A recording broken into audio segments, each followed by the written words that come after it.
ओम नमो भगवते वासुदेवाय। ओम नमो भगवते वासुदेवाय। भगवते वासुदेवाय। ओम नमो भगवते वासुदेवाय। तो आज हम पढ़ रहे हैं स्कंद 10 अध्याय 77 श्लोक क्रमांक 31।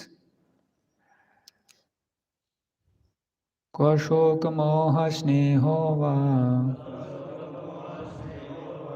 भयं वा येज्ञ संभवा क्व चाखंडित विज्ञान ज्ञान ऐश्वर्यशत्व अखंडितः क्व शोक मोह स्नेहो वा भयं वा येज्ञ संभवा क्व चाखंडित विज्ञान ज्ञान ऐश्वर्यशत्व अखंडितः क्व शोक मोह स्नेहो वा भयं वा येज्ञ संभवा क्व चाखंडित विज्ञान ज्ञान ऐश्वर्यशत्व अखंडितः।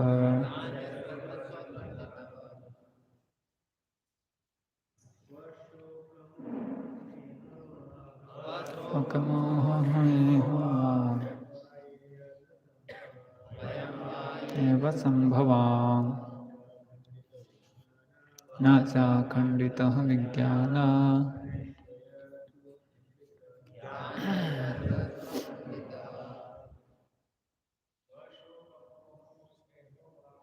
क्व शोकमोह स्नेहो वा यज्ञायैव संभवा क्व चाखंडितः विज्ञान ज्ञानैश्वर्यशत्व खंडितः।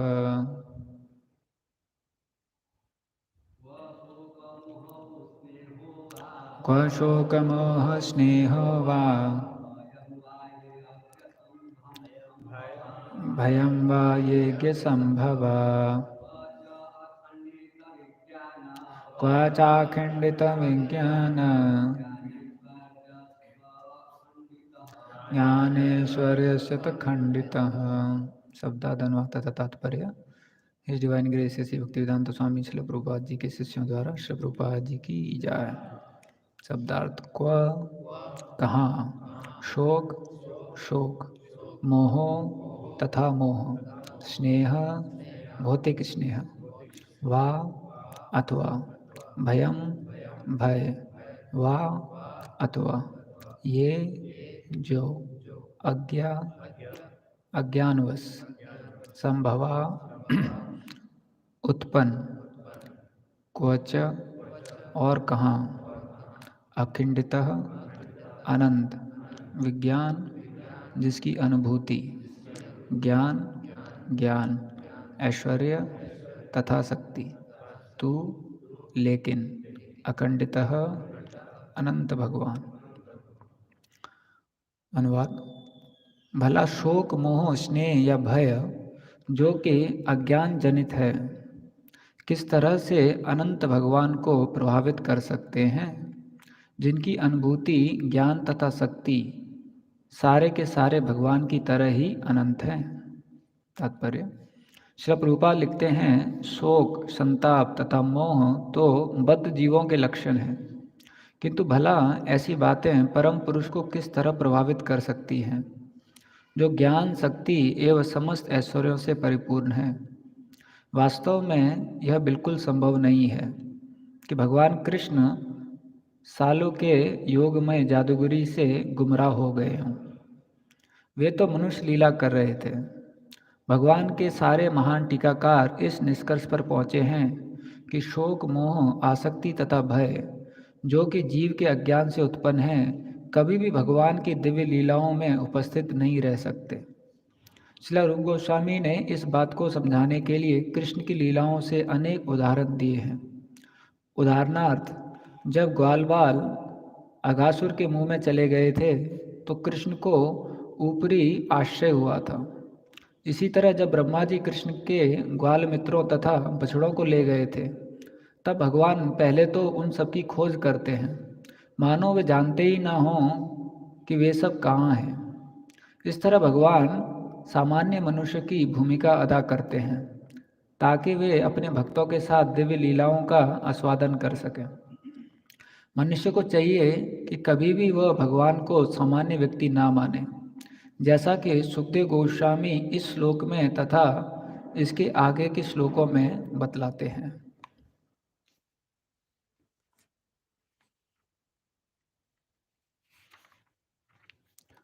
ओम अज्ञानतिमिरन्धस्य ज्ञानाञ्जनशलाकया चक्षुरुन्मीलितं येन तस्मै श्रीगुरवे नमः। श्रीचैतन्यमनोभीष्टं स्थापितं येन भूतले स्वयं रूपं कदा मह्यं ददाति स्वपदान्तिकं। वन्देऽहं श्रीगुरू श्रीयुतापदकमलं श्रीगुरुवैष्णवांश श्रीरूपं साग्रजातां सहगना रघुनाथान्वितं तं सजीवं सावधेतं सावधूतं परिजनसहितं कृष्णचैतन्यदेवं श्रीराधाकृष्णपादां सहगना ललिता श्रीविशाखान्वितांश नमो विष्णुपादाय कृष्णपृष्ठाय भूतले श्रीमते भक्तिवेदांत स्वामीति नामिने। नमस्ते सरस्वती देवे गौरवाणी प्रचारिणे निर्विशेष शून्यवादी पाश्चात्यदेशतारिणे। नमो महावदन्याय कृष्णप्रेमप्रदायते कृष्णाय कृष्णचैतन्य नाम्ने गौरतुसे नमः।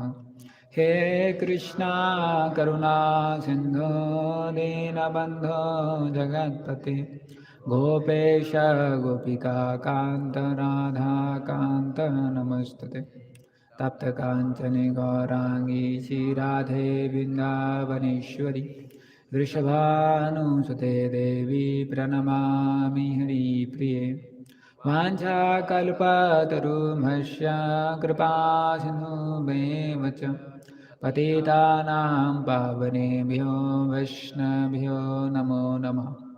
जय श्री कृष्ण चैतन्य प्रभु नित्यानंद श्री अद्वैत गदाधर श्रीवासादि गौर भक्त वृंद।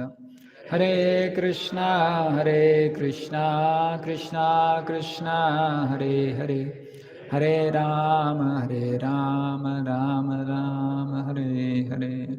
हरे कृष्ण। तो सभी भक्तों का हम आशीर्वाद चाहेंगे, खास करके इस ग्रेस प्रेमानंद प्रभु जी और बाकी सभी भक्तों का, जिससे कि इसके ऊपर हम कुछ चर्चा कर सकें अपने शुद्धिकरण के लिए और भगवान की प्रसन्नता के लिए। तो ये जो अध्याय चल रहा है इसका शीर्षक है कृष्ण द्वारा सालू का वध। और ये जो श्लोक है, जैसे कल भी आदिश्याम प्रभु चर्चा कर रहे थे कि कैसे जो जितने भी अवगुण हैं,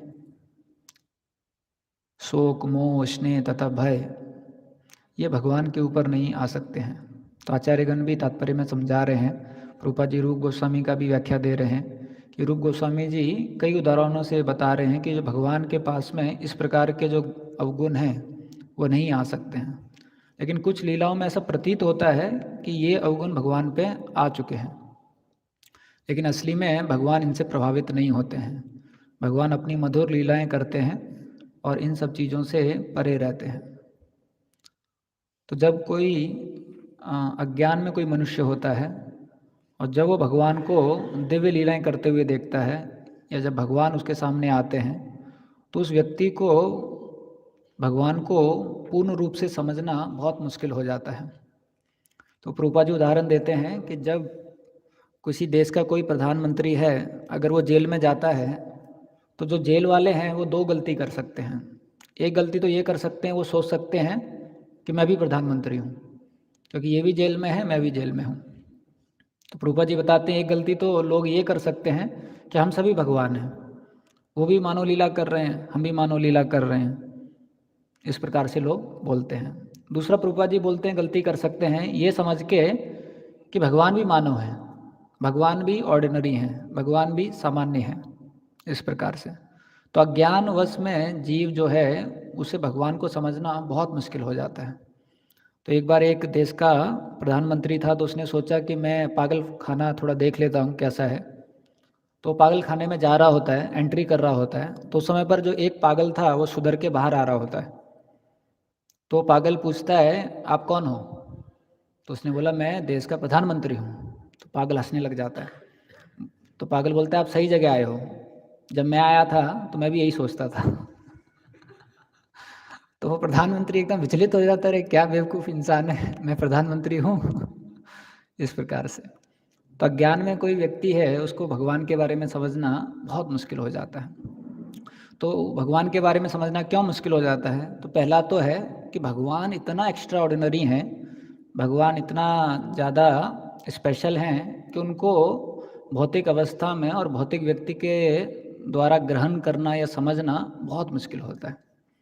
तो एक बार जब जरासंध जी भगवान को अटैक किए थे, तो जरासंध जब 7वीं बार अटैक किए भगवान के ऊपर, तो भगवान ने सोचा कि अरे इतनी बार इसको ऑलरेडी मारा हुआ है, 18वीं बार अटैक किए।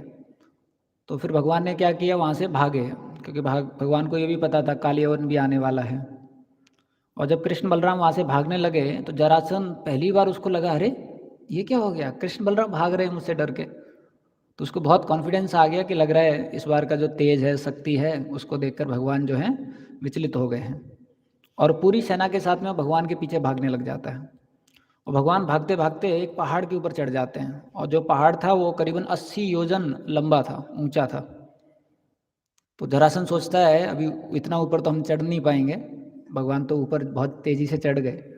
तो उसने क्या किया, पूरी सैनिक को बोला आप ऐसा करो इस पूरे पहाड़ को नीचे से आग लगा दो, जिससे कि वो जहाँ पर भी हैं जल के राख हो जाएंगे।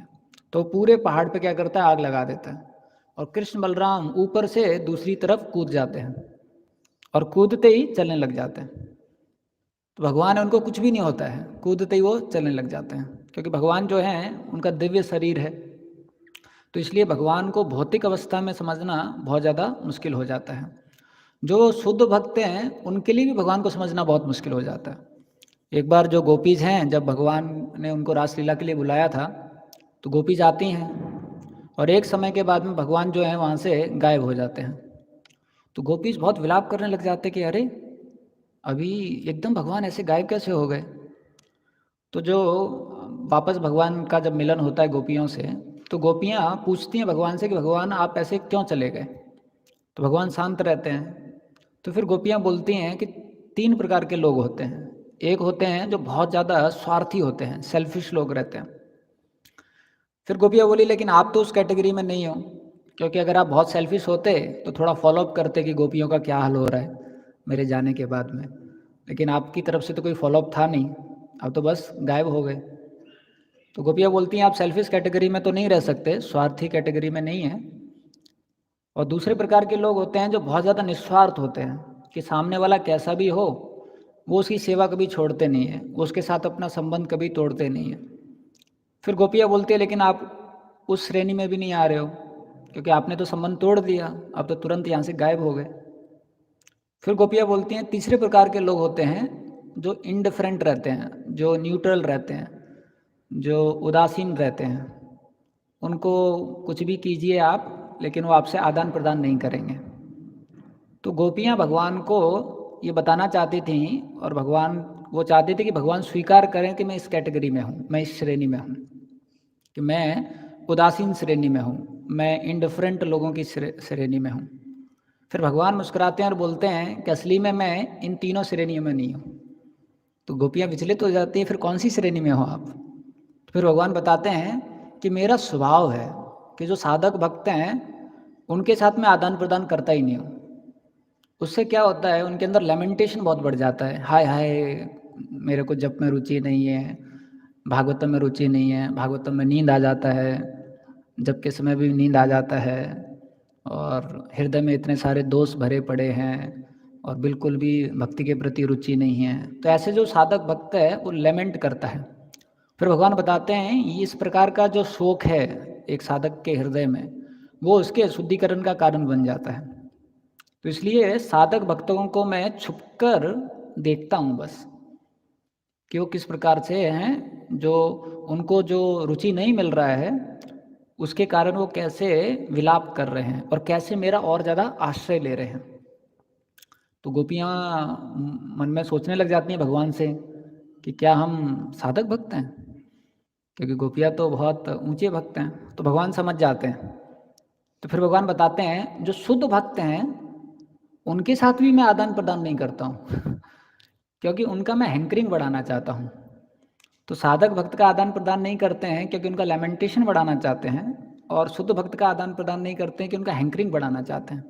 तो शुद्ध भक्त चिल्लाते हैं कब कब मुझे भगवान का दर्शन होगा, कब मैं भगवान से कुछ सेवा कर पाऊंगा भगवान का व्यक्तिगत रूप से। तो जो शुद्ध भक्त हैं उनके साथ मैं इस प्रकार से करता हूँ।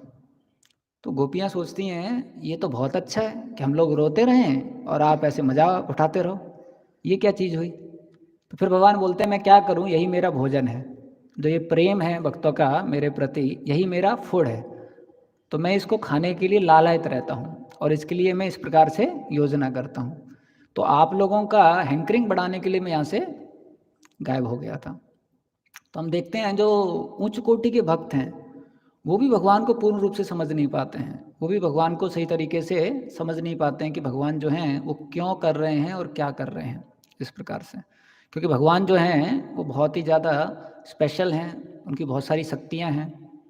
तो जो ये ब्रह्म मोहन लीला है जिसमें भगवान जो हैं एक तरफ रो रहे हैं यशोदा माई को देखकर, भाग रहे हैं डर के मारे यशोदा माई से, तो विश्वनाथ चक्रवर्ती ठाकुर जी जो हैं वो उसका आकलन करते हैं और वो बोलते हैं कि एक तरफ हम देखते हैं कि भगवान जो है बहुत ज़्यादा भयभीत हैं और ऐसा लगता है कि भगवान को भी पता नहीं यशोदा माई किस प्रकार से उनको दंड देगी। लेकिन दूसरी तरफ हम शास्त्रों में पढ़ते हैं कि जो भगवान हैं वो तो पूर्ण ज्ञान में रहते हैं, ऐसा कुछ नहीं है जो भगवान को पता नहीं रहता है। तो विश्वनाथ चक्रवर्ती ठाकुर जी बोलते हैं तो फिर इसको कैसे समझा जाए कि भगवान जो हैं वो उनको पता भी नहीं कि यशोदा माई कैसे उनको दंड करेंगी, दूसरी तरफ शास्त्रों के माध्यम से हम समझते हैं भगवान तो पूर्ण ज्ञान में रहते हैं। तो विश्वनाथ चक्रवर्ती ठाकुर जी बोलते हैं कि जो भगवान की अचिंत शक्ति है वो सारे कॉन्ट्राडिक्शन को रिजॉल्व कर देती है। जितने भी ये जो विरोधाभास रहते हैं भगवान की लीलाओं में, उनका सही आकलन अगर हम समझना चाहते हैं तो भगवान की जो अचिंत शक्ति है उस पर विश्वास करके समझ सकते हैं कि भगवान की जो अचिंत शक्ति है उससे भगवान कुछ भी कर सकते हैं। वो उसी समय पर रो भी सकते हैं और उसी समय पर उनके पास में ज्ञान भी रह सकता है इस प्रकार से। तो इसलिए भगवान को जो समझना है वो बहुत मुश्किल हो जाता है। तो पहला कारण तो ये है कि भगवान जो हैं वो खुद ही इतने ज़्यादा अचिंत्य शक्ति रखते हैं कि उनको समझना बहुत मुश्किल है, बहुत ही ज़्यादा एक्स्ट्रा ऑर्डिनरी हैं। उनके बारे में पता करना कि वो क्या सोच रहे हैं, क्या करना चाहते हैं और किस लीला के पीछे उनका क्या उद्देश्य है, वो सिर्फ भगवान को ही पता है। दूसरा है कि जो जीव है जब वो बद्ध अवस्था में इस भौतिक दुनिया में रहता है तो उसको उसकी जो क्षमताएं हैं वो बहुत ज़्यादा सीमित है। तो our limit to understand Krishna is very less.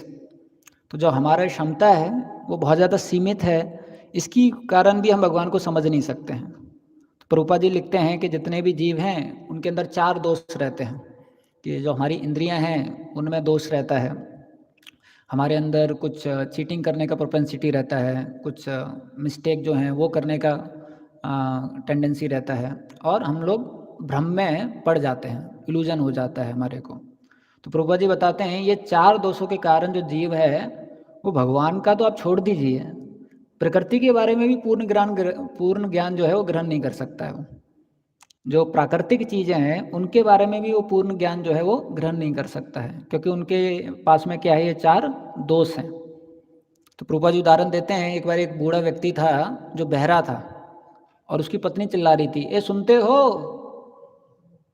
तो उसकी तरफ देखता तो बोले अरे बोल तो पहले तो बार बार बोल रही थी अरे सुनते हो सुनते हो, और बूढ़ा व्यक्ति उनकी तरफ बोल रहा था अरे कुछ बोलोगी तो सुनूंगा। तो इस प्रकार से वो बोल रहा था। तो प्रभुपाद जी उदाहरण दे रहे थे कि उसको ये ज्ञात नहीं है कि बहरा वो है वो तो बेचारी बोल रही है। तो अज्ञान में जो हमारी इंद्रियां हैं, जो हमारा सीमितपन है, उसके कारण हम भगवान को समझ नहीं सकते हैं।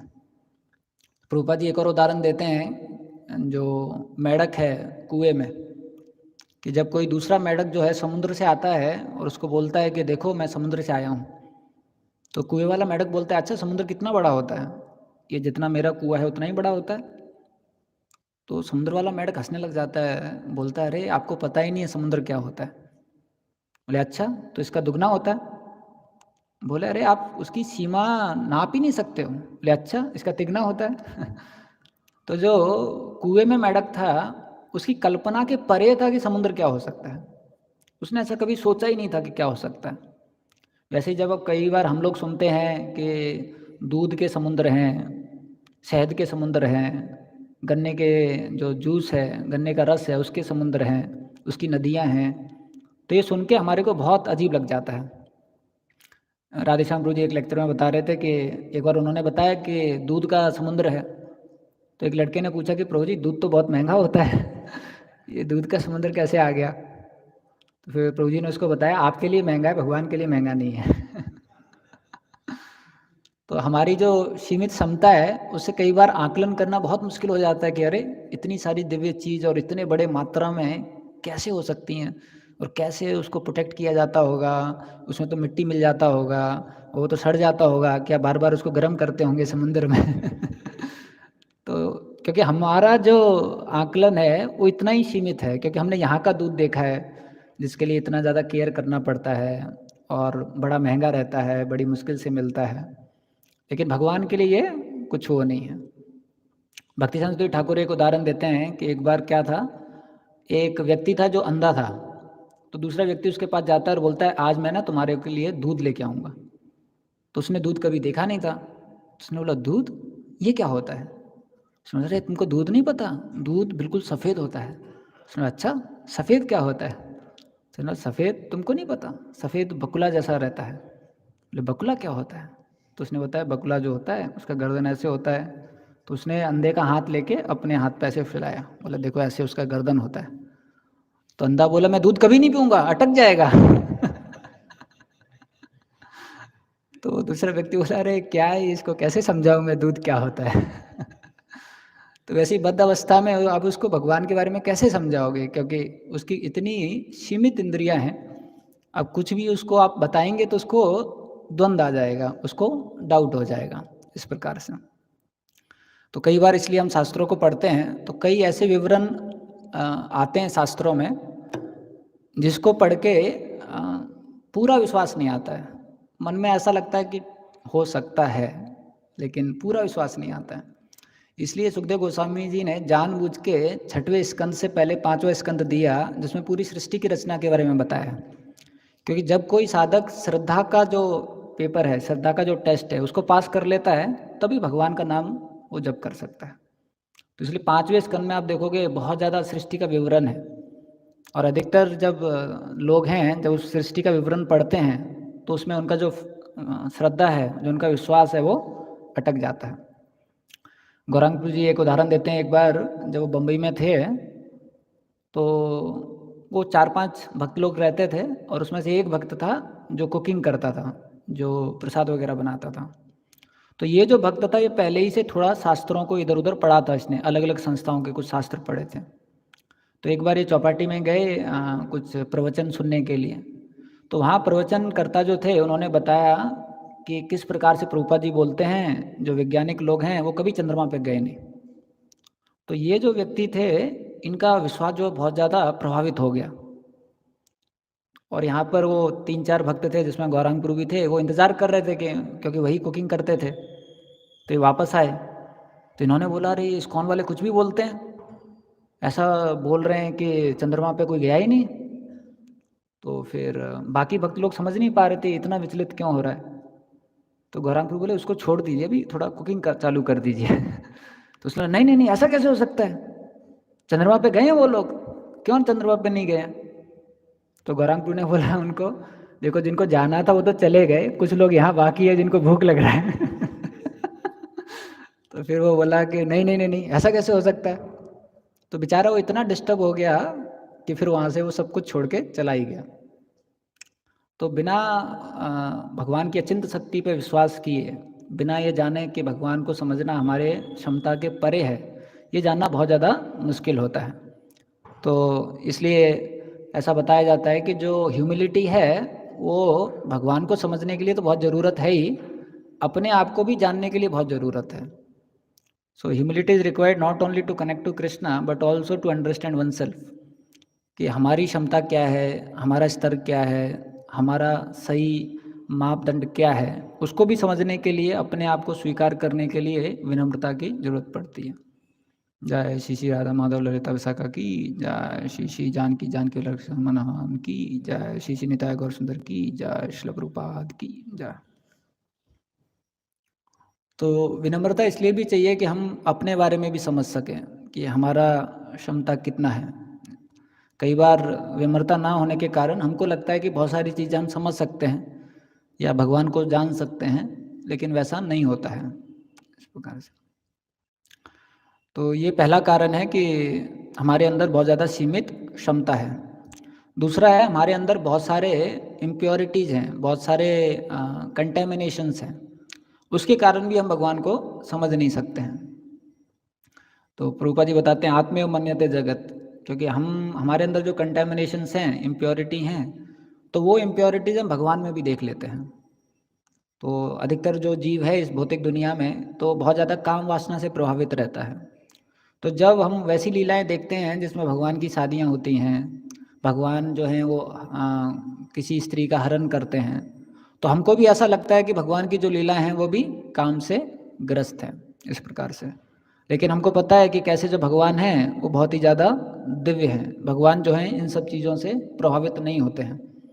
भगवान जो हैं सिर्फ जो जीव हैं उनसे आदान प्रदान करना चाहते हैं, उनके साथ में जो प्रेममय आनंद है उसका स्वादन करना चाहते हैं। लेकिन बद्ध अवस्था में हमको ऐसा लगता है कि भगवान के साथ भी इस प्रकार से ही हो रहा है, इस प्रकार से। तो ये समझना जो है बहुत ज़्यादा मुश्किल हो जाता है। तो एक बार जब भगवान नर नारायण ऋषि के रूप में आए थे यहाँ पर, तो जो इंद्र हैं वो बहुत ज़्यादा विचलित हो गए कि अरे ये तो बहुत तपस्या कर रहे हैं और कहीं ऐसा ना हो कि जो मेरा पद है उसको हासिल कर लें।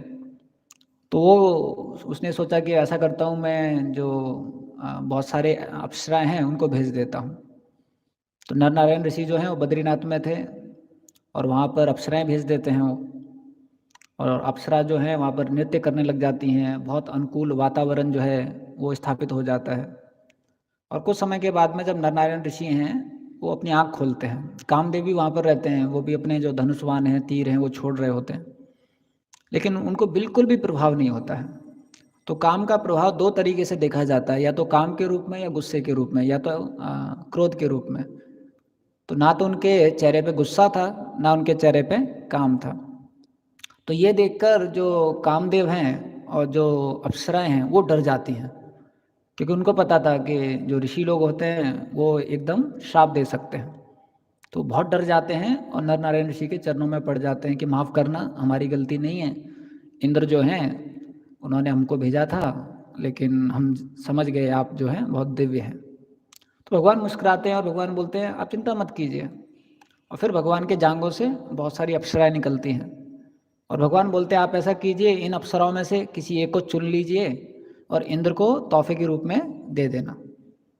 तो फिर वो चुनते हैं, तो उसमें से उर्वशी को वो चुनते हैं और इंद्र के पास पहले जाते हैं। तो इंद्र पूछता है क्या हुआ, तो उनका आपने पतन करा दिया। तो उन्होंने बोला हाँ, गए तो उसी उद्देश्य से थे, लेकिन वो तो दिव्य पुरुष हैं और बाद में पता चला वो तो भगवान है। बोले अच्छा, तो क्या हुआ फिर, आपने बताया तो नहीं ना कि मैंने भेजा था। बोले नहीं, उन्होंने पूछा था कि किसने भेजा है, तो हमने बता दिया। बोले अच्छा, फिर आगे क्या किया उन्होंने। बोले कुछ नहीं, वो तो मुस्कुराए और बोले कि इंद्र का तो स्वभाव ही वैसा है, क्या करेंगे, लेकिन आप ऐसा कीजिए, इतनी सारी अप्सराएं हैं, इसमें से एक इंद्र को तोहफे के रूप में लेके जाइए। अच्छा, क्या लेके आए दिखाओ। तो उन्होंने दिखाए, उर्वशी जी जो है ये आपके लिए लेके आए। अच्छा अच्छा अच्छा। तो इंद्र जो है उसको देख के खुश हो गए। तो हम देखते हैं भगवान जो हैं वो इन सब चीज़ों से बहुत परे हैं, लेकिन बद्ध अवस्था में जब हम उस चीज़ से इतना ज़्यादा ग्रसित हैं तो ऐसा समझना कि कोई व्यक्ति उससे परे हो सकता है, वो बहुत ज़्यादा मुश्किल हो जाता है। तो जब भी कोई व्यक्ति है, जब वो देखता है कि अरे भगवान ने इतनी सारी शादियाँ की, तो बहुत सारे भौतिकवादी व्यक्ति हैं, वो सवाल पूछते हैं कि अरे इतनी सारी शादियाँ भगवान ने क्यों की? ऐसा। फिर प्रभुपाद जी उनको व्यवहारिक उदाहरण देते हैं और बोलते हैं आप एक पत्नी का ध्यान नहीं रख पा रहे हो। और भगवान जो है इतनी सारी पत्नियों का ध्यान दिए, इसका मतलब भगवान जो है दिव्य है। भगवान जो भी करते हैं बड़ा करते हैं। तो प्रभुपाद जी उनकी भाषा ही में उनको समझाने की कोशिश करते थे। एक बार प्रभुपाद जी समझा रहे थे कि आध्यात्मिक जगत जो है वो बहुत विशेष है, तो फिर भी प्रभुपाद जी के शिष्य जो हैं समझ नहीं पा रहे थे। तो फिर प्रभुपाद जी ने उनको बताया कि spiritual world is an ocean of LSD, कि आध्यात्मिक जगत जो है वो अ, नशे का समुद्र है। तब उन्होंने सुना, उन्होंने बोला बाप रे कितना विशाल है, कितना दिव्य है। तब उनको समझ में आया कि हाँ बहुत स्पेशल है। एक बार एक क्रिश्चियन प्रीचर था, तो वो जो कोयले की खान होती है अंदर, तो उसमें चला गया प्रचार करने के लिए। तो वहाँ पर वो कोयला निकाल रहे थे, तो उसने बोला देखो आप लोग भक्ति कीजिए वरना आप लोग नर्क में जाएंगे। तो उन्होंने पूछा नर्क क्या होता है? तो उसने बोला नर्क जो है पूरा अंधेरा होता है। तो उन्होंने सोचा यहाँ भी अंधेरा है, हमारे लिए तो नॉर्मल है। उसलिए वहाँ पर ना बिल्कुल भी हवा वेंटिलेशन नहीं होता है। तो उन्होंने देखा, बोले हमारे लिए भी ऐसा ही है।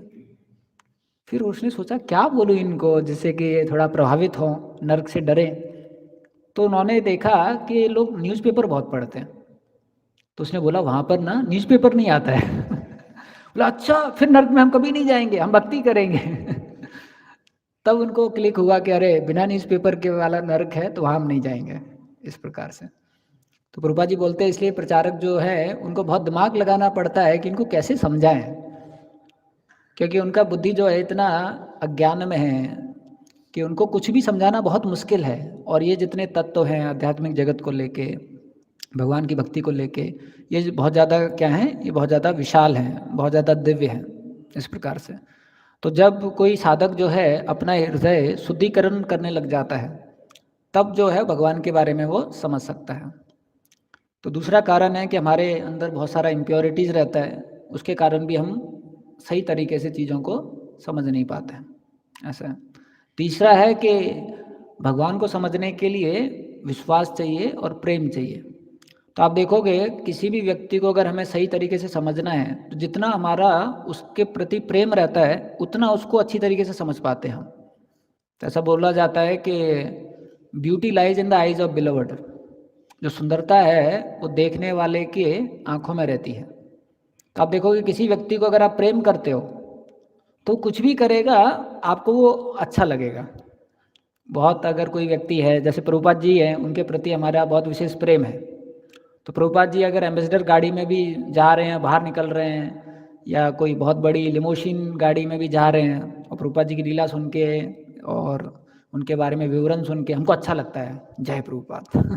क्योंकि प्रभुपाद जी का एक बहुत विशेष स्थान है और हमारा उनके प्रति उतना स्नेह है। लेकिन किसी व्यक्ति के प्रति अगर प्रेम नहीं है तो बेचारा अच्छी तरीके से जब भी कर रहा है तब भी हमारे मन में क्या भावना आएगा, देखो दिखाने के लिए हरे कृष्ण कृष्ण कर रहा है, सबको दिखाने के लिए। अंदर मेरे को पता है क्या चल रहा है इसका, बाहर से हरे कृष्णा चल रहा है। कब तक चलेगा देख लेंगे, 1 साल 2 साल, उसके बाद माया का जब आएगा ना झटका, तब जाए गिरेगा ये बुरी तरीके से। तो इस प्रकार से भाव आता है, क्योंकि उसके प्रति हमारा प्रेम नहीं है, ईर्ष्या भाव है ऐसा। लेकिन जिसके प्रति प्रेम होता है वो कुछ बाहरी दृष्टि से ऐसा भी कार्य कर रहा हो जो सही ना पता चले, फिर भी आपको उसके प्रति दिव्य महसूस होगा, आपको अच्छा लगेगा कि अरे देखो कितना अच्छा व्यक्ति है। तो भगवान जब चोरी की लीला करते हैं तो गोपियाँ गुणगान कर रही हैं उनका, अरे भगवान कितने विशेष हैं। और जो भगवान के प्रेमी भक्त हैं वो भगवान का गुणगान कर रहे हैं कि अरे देखो भगवान कितने विशेष हैं, भगवान जो हैं चोरी करते हैं बताइए। और जो ईश भावना रखते हैं भगवान के प्रति वो बोलते हैं अरे क्या है ये, किस प्रकार का भगवान है जब ये चोरी करता है, इसको भगवान कैसे बोल सकते हैं जब ये चोरी करता है। तो उनका उस प्रकार से भाव है। तो दोनों का भाव सही है क्योंकि उनके हृदय में उस प्रकार का प्रेम है भगवान के प्रति। तो जिनका भगवान के प्रति प्रेम बहुत ज़्यादा है वो भगवान को उस तरीके से देखेंगे, इस प्रकार से। और प्रेम का भी क्या स्तर है उसके अनुसार भगवान को समझ सकते हैं। एक बार अर्जुन जो हैं और जो कृष्ण भगवान हैं तो जंगल में जा रहे थे, तो वहाँ पर एक तपस्विनी का आश्रम मिलता है।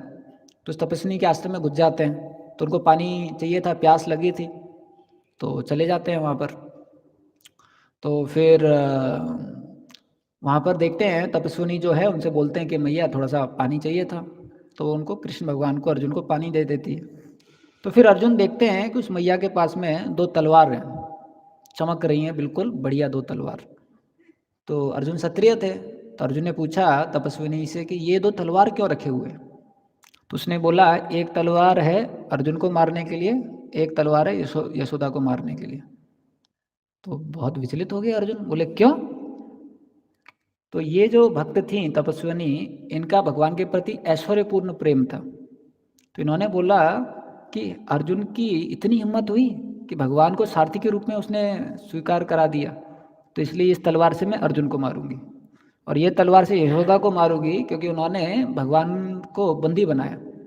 ऐसा तो आप देखिए प्रेम के भी कितने स्तर हैं, उसके अनुसार भगवान को कोई समझ सकता है कैसा क्या है। और जिनके हृदय में बिल्कुल भी प्रेम नहीं है, उनके लिए भगवान को समझना तो बहुत ज़्यादा मुश्किल हो जाता है, क्योंकि भगवान की जितनी भी लीला हैं उनको हम फिर द्वेषपूर्ण देखते हैं कि भगवान को ये सब मिल रहा है, ये भगवान ऐसे कर रहे हैं, तो हमारा द्वेष है, तो उसमें हम कुछ ना कुछ गलती देखेंगे, कुछ ना कुछ दोष देखेंगे इस प्रकार से। तो जो शिशुपाल जो थे उनको हमेशा भगवान में दोष दिखाई देते थे, क्योंकि उनके अंदर द्वेष भावना थी। और उनको ऐसा नहीं है कि वो बनावटी बोलते थे, उनको ऐसा फील होता था, ऐसा लगता था कि अरे दुनिया लोग इनको समझ में नहीं आ रहा है, सारे दुनिया के लोग भावुक हो गए हैं, इनको पता नहीं चल रहा है, इतने सारे दोष हैं इस व्यक्ति के अंदर। तो कई बार आप देखिए किसी व्यक्ति के प्रति हमारे हृदय में भी दोष होते हैं, या उस व्यक्ति को हम गलत तरीके से देखते हैं, और कोई दूसरा व्यक्ति अगर उसको अप्रिशिएट करता है तो हमारे मन में क्या भाव आता है, ये देख नहीं पा रहा है ये समझ नहीं पा रहा है वो व्यक्ति क्या है, अब क्या करूं मैं बता भी नहीं सकता इसको, लेकिन भावुक है, इमोशनल है, ये सेंटिमेंटल है, एक दिन पता चलेगा तुम्हें क्या बोल रहे हो तुम तो हमारे अंदर भी वैसा भाव आता है।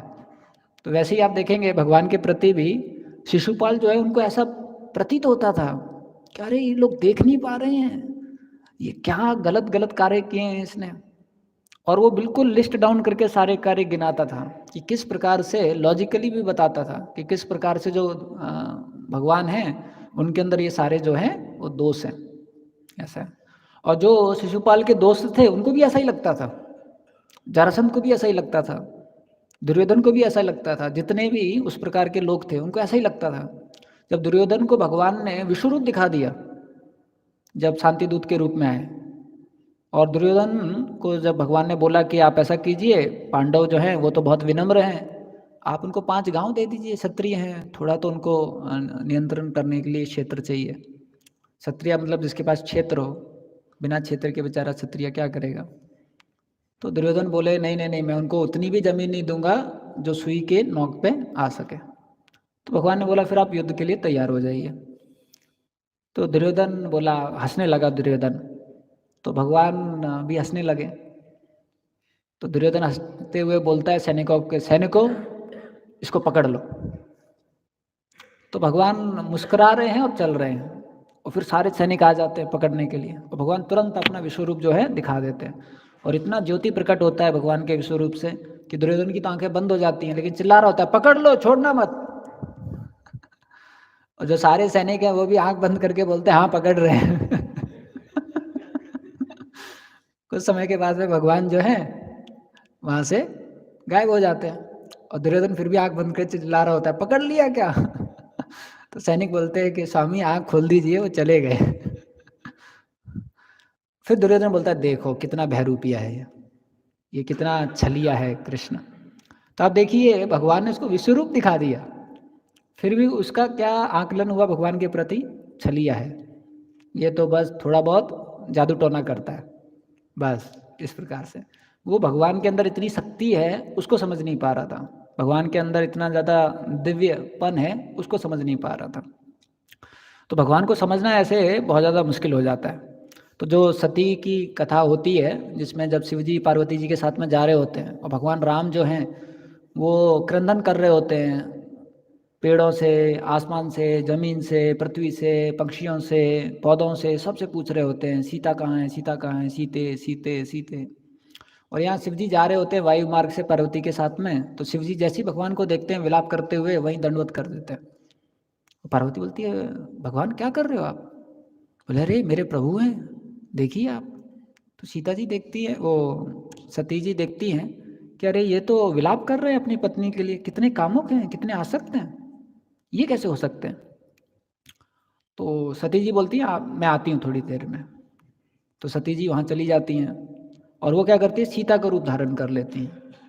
और राम जी विलाप कर रहे होते हैं, विलाप करते करते उनके पास में आते हैं, बोलते हैं कि पार्वती जी वो आपके पति कहाँ हैं, अकेले जा रहे हो आप? तो एकदम उनको विस्मय हो जाता है कि अरे इनको तो सब पता चल गया। तो फिर सती जी को पता चल जाता है कि परमेश्वर भगवान ही है, तो वहीं पर दंडवत करती हैं, वापस आ जाती हैं। फिर शिव जी उनसे पूछते हैं कि क्या हुआ? तो उन्होंने बोला कुछ नहीं, आपने यहाँ दंडवत किया, मैंने वहाँ दंडवत किया। तो शिव जी बोलते हैं नहीं नहीं नहीं। तो उन्होंने आँख बंद किया और देखा कि इन्होंने क्या किया है, सीता मैया का रूप धारण कर लिया है। तो शिव जी मन में सोचते हैं कि अब तो इनको मैं माँ के रूप में देखूंगा, क्योंकि सीता जी तो मेरी माँ है और इन्होंने सीता का रूप धारण कर लिया। तो वो बोलते हैं कि अभी इस तन में मेरा भेंट नहीं हो सकता इनके साथ में। तो बाद में वो सती का लीला होता है, जिसमें दक्ष का लीला होता है, सती जो है अपने आप को आग में जला लेती है। और बाद में जो शिव जी हैं पूरे जंगल में घूम रहे होते हैं और घूमते घूमते वो जंगल में काकभूषणी जी को मिलते हैं। तो काकभूषणी जी को शिव जी बोलते हैं कि ऐसे ऐसे ये लीला हुआ था, जिसमें जो पार्वती जो हैं वो भगवान को समझ नहीं पाई थी और उसके कारण ये सब हुआ। तो काकभूषणी जी बोलते हैं यही मेरे साथ भी हुआ। तो काकभूषणी जी बताते हैं कि जब भगवान राम छोटे बालक के रूप में पैदा हुए तो मैंने सोचा इतना अच्छा मौका है भगवान की लीला देखने का, तो मैं वहीं पर ऊपर उड़ता रहता था, भगवान की सारी देवी लीला देखता था। अब एक दिन क्या हुआ, भगवान सुबह खड़े हुए और भगवान को भूख लगा और भगवान रोने लगे, विलाप करने लगे। और भगवान जब लीलाएं करते हैं तो ऐसी लीला करते हैं ऐसा लगता है कि बिल्कुल सब वैसा ही महसूस कर रहे हैं। तो काकभूषणी जो कौवे के रूप में थे उनको उस समय पे विस्मय हो गया, जबकि उनको पता है ये भगवान है। उनको लगा यार ये इतना ज़्यादा रो रहा है, इतना भूख कैसे लग सकता है भगवान को? तो जैसे ही उनको थोड़ा सा ऐसे डाउट हुआ तो भगवान राम ने उनकी तरफ देखा और काकभूषणी को अपने अंदर ले लिया। और अंदर जाने के बाद में वो ब्रह्मा बने पहले, फिर पूरा ब्रह्मा का अवधि उन्होंने काटा। उसके बाद में इंद्र बने, बहुत सारे देवी देवता बने और उसके बाद भगवान राम ने उनको वापस अपने शरीर से निकाल दिया और वहाँ पर उतना ही समय था। तो काकभूषणी का जो सिर है वो चकरा गया, बाप रे क्या हो गया मेरे साथ। तो फिर उन्होंने निश्चय कर लिया कि मैं जंगल में जाऊंगा और भगवान की लीला श्रवण करूंगा, दर्शन नहीं करूंगा। तो फिर उन्होंने शिव जी को बताया कि तब से मैंने निर्धारित कर लिया है कि भगवान की लीला सुनना अच्छा है, दर्शन करने में गलती हो सकता है, इस प्रकार से। तो हम देखते हैं काकभूषणी इतने अच्छे भक्त है भगवान के, लेकिन उनको भी विस्मय हो गया। अब ब्रह्मा जी जो हैं देवी देवताओं के साथ में जब कृष्ण भगवान का जन्म होता है तो प्रार्थना के लिए आते हैं और ब्रह्मा जी जो हैं वही जाते हैं भगवान को रिक्वेस्ट करते हैं कि हे भगवान आप आइए, जो कंस है उसने इतना ज़्यादा आक्रमण कर रहा है, इतना ज़्यादा अत्याचार बढ़ा दिया है, तो आप आइए यहाँ पर। और वही ब्रह्मा जी जब आते हैं उनको पता चलता है कि अघासुर का वध हो गया। तो ब्रह्मा जी बोलते हैं अघासुर का वध कैसे, कौन कैसे कर सकता है? और जबकि यही ब्रह्मा जी है जिन्होंने प्रार्थना किया था कि भगवान आप आइए और विनाशों का विनाश कीजिए। तो उनके मन में आता है कि चलो देख लेते हैं। जब वो नीचे आते हैं तो वहाँ पर भगवान का वो लीला चल रहा होता है जिसमें सारे जो ग्वाल बाल हैं वो भगवान के चारों तरफ बैठे होते हैं। उस समय विश्वनाथ चक्रवर्ती ठाकुर बताते हैं कि भगवान का इतना दिव्य लीला है कि हर गोपा को ऐसा लग रहा था कि भगवान मुझे ही देख रहे हैं, जबकि भगवान केंद्र बिंदु में बैठे हुए हैं, बीच में बैठे हुए हैं और चारों तरफ उनके गोपास हैं। लेकिन हर गोपा को ऐसा फील हो रहा था कि भगवान मुझको देख रहे हैं और हर गोपा को ऐसा लग रहा था कि भगवान मुझसे मेरा टिफिन बॉक्स मांग रहे हैं। तो इस प्रकार से भगवान जो है व्यक्तिगत रूप से आदान प्रदान कर रहे थे। तो एक जो गोप बालक था वो छाछ लेके आया था, तो भगवान ने उसको बोला तुम क्या लेके आए हो? तो उसने देखा, बोले अरे छाछ है। तो थोड़ा सा उसने पिया, बोला अरे कृष्ण ये तो बहुत टेस्टी है। तो भगवान बोले दो दो मुझे को दो। लेकिन उसने क्या किया, तुरंत पूरा पी लिया और उसका मुंह जो है ऐसा करके फूल गया। और भगवान खड़े होके उसके पीछे भागने लगे, वो भी भागने लगा। भगवान ने कैसे भी करके उसको पकड़ा, और जो उसको जब वो मुड़ा तो भगवान ने अपने दोनों हाथ जो है उसके गले पे ऐसे मार दिया, और जो इतना भी उसका छाछ था वो भगवान के शरीर पे गिर पड़ा। और ये सब ब्रह्मा जी ऊपर से देख रहे हैं। और फिर भगवान ने क्या किया, जो छाछ उसके मुंह से निकल के भगवान के शरीर पे गिरा उसको ऐसे करके चाटने लगे। तो ब्रह्मा जी के चारों सिर घूमने लगे कि अरे ये भगवान कैसे हो सकता है, झूठा खा रहा है। हम लोग तो इतने सारे मुद्र तंत्र और इतने सारे मंत्र उच्चारण करके भगवान को भोग लगाते हैं, और यहाँ पर भगवान झूठा खा रहे हैं। तो उनके मन में संशय आ जाता है, और फिर उनसे वो गलती हो जाता है कि मैं भगवान को टेस्ट करता हूँ, मैं भगवान की परीक्षा करता हूँ, इस प्रकार से। और उसके बाद आप भगवान देखिए, उनको एक के बाद एक से भ्रम में डालते रहते हैं। जब वापस आते हैं तो भगवान क्या करते हैं, अपने आप को विस्तार कर देते हैं, हर गोपा के रूप में, हर जो काफ है उसके रूप में। और भगवान बिल्कुल वैसा ही बन जाते हैं जितना उसका उम्र था, जितना उसका कद था, जैसा उसका रूप था, जैसा उसका व्यवहार था, जैसा उसका बोलने चलने का ढंग था, जैसा उसका कुछ चीज़ें ग्रहण करने का मन था।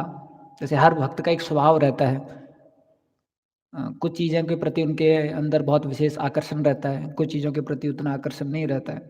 तो हर गोप बालक का स्वभाव ही वैसा ही था। तो जब ब्रह्मा जी वापस आते हैं तो देखते हैं, अरे यहाँ तो सब बिल्कुल वैसा ही चल रहा है, लीला भी वैसी ही चल रही है, और सब वहाँ पर हैं। तो ब्रह्मा जी को संशय आ जाता है कि कहीं वहाँ से वापस तो नहीं ले लिया इसने। फिर बोला ऐसा कैसे हो सकता है। ब्रह्मा जी वापस वहाँ जाते हैं तो वहाँ देखते हैं वहाँ पर भी सब लोग हैं। फिर बहुत विचलित हो जाता है, क्या हो रहा है ये। तो फिर हम देखते हैं ब्रह्मा जी जो हैं उनको समझ में आता है कि अरे मुझसे बहुत बड़ा गलती हो गया, बहुत बड़ा गलती हो गया, ऐसा। तो हम देखते हैं कि भगवान को समझना बहुत ज़्यादा मुश्किल होता है, बहुत ज़्यादा कठिन है। इसलिए प्रभुपाद जी बताते थे कि भगवान का जो ये लीला हैं, इनको समझने से पहले भगवान की जो भगवत्ता है, ग्रेटनेस है, उसको जानने की ज़रूरत है। इसलिए प्रभुपाद जी बताते हैं जो पहले 9 स्कंद हैं उनको अच्छी तरीके से पढ़ना, समझना कि भगवान जो हैं कैसे बहुत ज़्यादा महान हैं, कैसे उनके अंदर बहुत सारी दिव्य शक्तियाँ हैं, वो समझना बहुत ज़रूरी है। जब हम वो समझ लेंगे उसके बाद में जो भगवान का व्यक्तिगत रूप है, भगवान की मधुर लीलाएँ हैं, उनको हम समझ पाएंगे। तो इसके साथ यहाँ पर हम विराम देते हैं। हरे कृष्ण। श्री प्रभुपाद की जय।